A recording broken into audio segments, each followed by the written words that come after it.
मैं डॉक्टर सतीश दुबे आज आपके साथ एक टॉपिक धर्मनिरपेक्षता, सेकुलरिज्म, सेकुलर, धर्मनिरपेक्ष। अगर हम एक लाइन में कहें तो धर्मनिरपेक्षता एक ऐसी व्यवस्था है जिसमें राज्य का अपना कोई धर्म नहीं होगा। राज्य सभी धर्मों का समान आदर करेगा, धार्मिक आधार पर कोई भेदभाव नहीं करेगा, न ही किसी के धार्मिक मामलों में हस्तक्षेप करेगा। तो धर्मनिरपेक्षता, धर्मनिरपेक्ष राज्य, इस संदर्भ में हम आज भी इससे चर्चा करेंगे। तो इस तरह से धर्मनिरपेक्षतावाद एक ऐसी विचारधारा है, एक ऐसी व्यवस्था है, एक ऐसी पद्धति है जिसमें राज्य का अपना कोई धर्म नहीं होगा। राज्य का अपना कोई धर्म नहीं होगा, कोई विशेष धर्म नहीं होगा राज्य का, और राज्य सभी धर्मों का समान आदर करेगा। सभी धर्मों का समान आदर, सभी के साथ समान व्यवहार, किसी के साथ कोई भेदभाव नहीं, और सुविधा देना हो, अवसर देना हो, व्यवस्था देनी हो, सभी का समान आदर, सभी के प्रति समान दृष्टिकोण धर्मनिरपेक्षता की बुनियाद है। अब हम चलते हैं कि ये विचारधारा का उदय कैसे हुआ, धीरे धीरे। तो हम देखें अगर प्राचीन काल में, तो भारतीय चिंतन को देखें तो भारतीय चिंतन पूरा धर्म से ओतप्रोत है। चाहे मनु हो, शुक्र हो, महाभारत का काल हो, और तमाम हमारे धर्म आचार्यगण, महात्मगण, सभी ने धर्म का विशेष कलेवर ओढ़ा दिया है राजनीति पे। आचार्य चाणक्य ने तो धर्म से राजा का पूरा जीवन तक, व्यक्तिगत जीवन तक भी जोड़ दिया है। हर कार्य में धर्म का प्रभाव।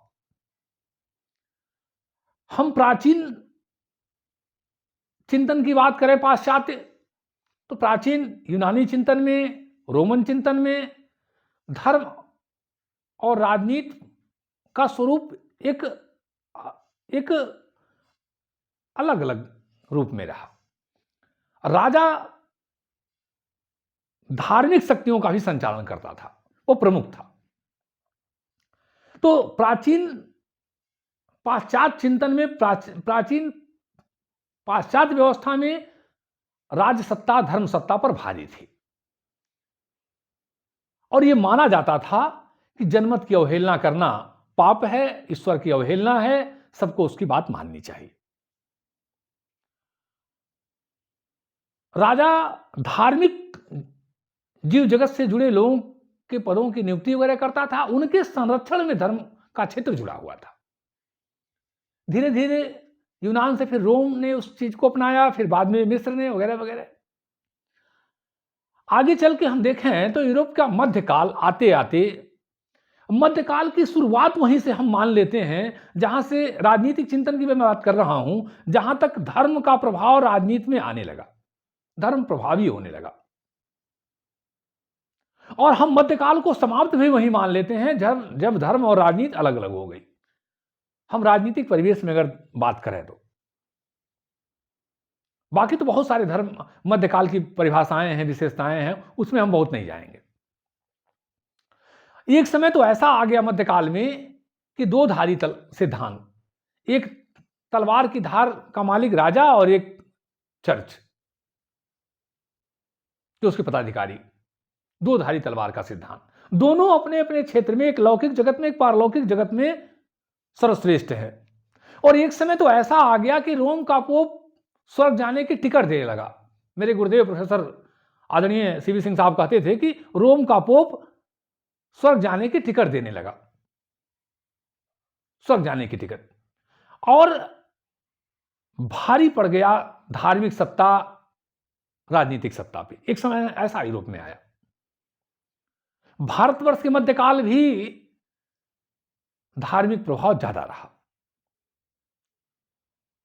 धीरे धीरे यूरोप में धार्मिक सुधार आंदोलन चले,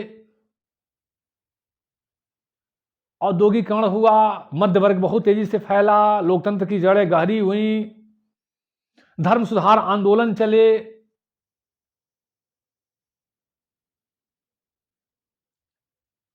और हाफ्स, अगर हम ने राजनीतिक चिंतन में एक निरंकुश सत्ता की स्थापना किया व्यवस्था में, ब्रिटिश विचारक जिसने राज सत्ता को बड़े मजबूती से धार्मिक सत्ता पर स्थापित किया। एक तरफ हम मध्यकाल की बात करें तो मार्सिलियो पेडुआ ने पहली बार, मध्यकाल का वो चिंतक है जिसने पहली बार धर्म सत्ता को अधीन किया राज सत्ता की, ऐसी बात की। आगे चल के फिर मैकियावेली इटली के महान विचारक मैकियावेली अपनी द पुस्तक द प्रिंस में धर्म और राजनीति को अलग कर दिया, राजनीति और नैतिकता, राजनीति और धर्म को अलग कर दिया। कहा धर्म नैतिकता अलग चीज है, राजनीति अलग चीज है, दोनों को अलग कर दिया। और कहा कि नागरिकों का एकमात्र उद्देश्य है अपना कल्याण, और शासक को चाहिए किसी भी तरह से नागरिकों का कल्याण करे, उसे धार्मिक अधार्मिक चक्कर में नहीं पड़ना चाहिए। धर्म का दिखावा करना चाहिए लेकिन धार्मिक अधार्मिक चक्कर में नहीं पड़ना चाहिए। धर्म को राजनीति से अलग कर दिया और यहीं से आधुनिक राजनीतिक चिंतन की शुरुआत होती है मैकियावेली से।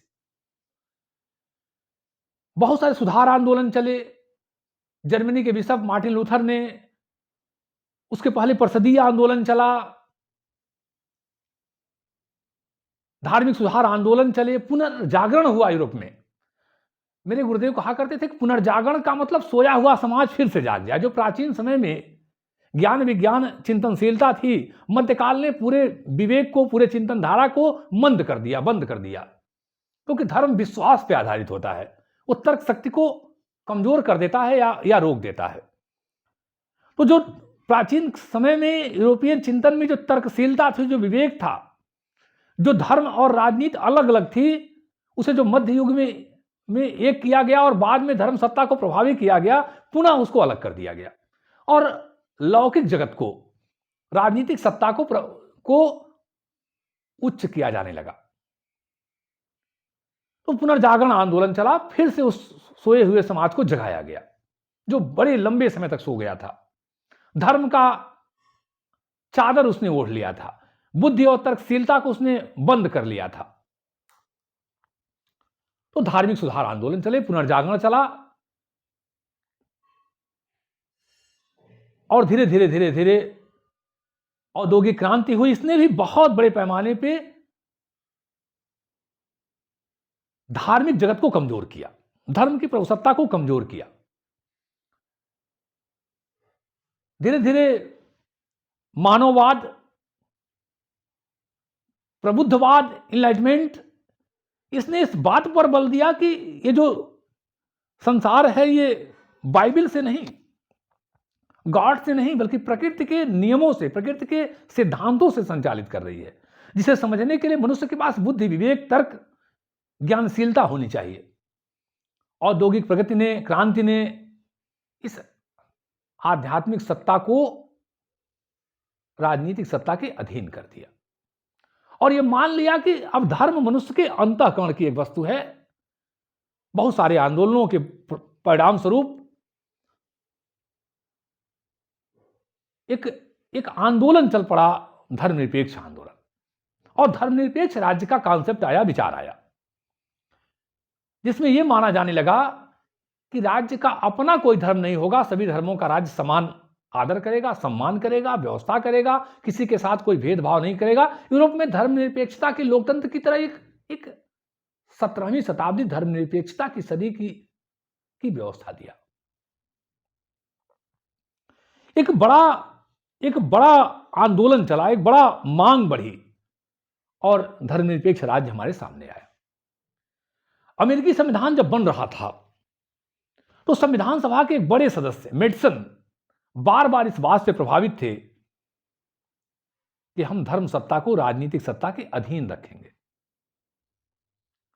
फिर यूरोप के बहुत सारे देशों में धर्मनिरपेक्ष राज्य का विचारधारा आई, स्वरूप आया।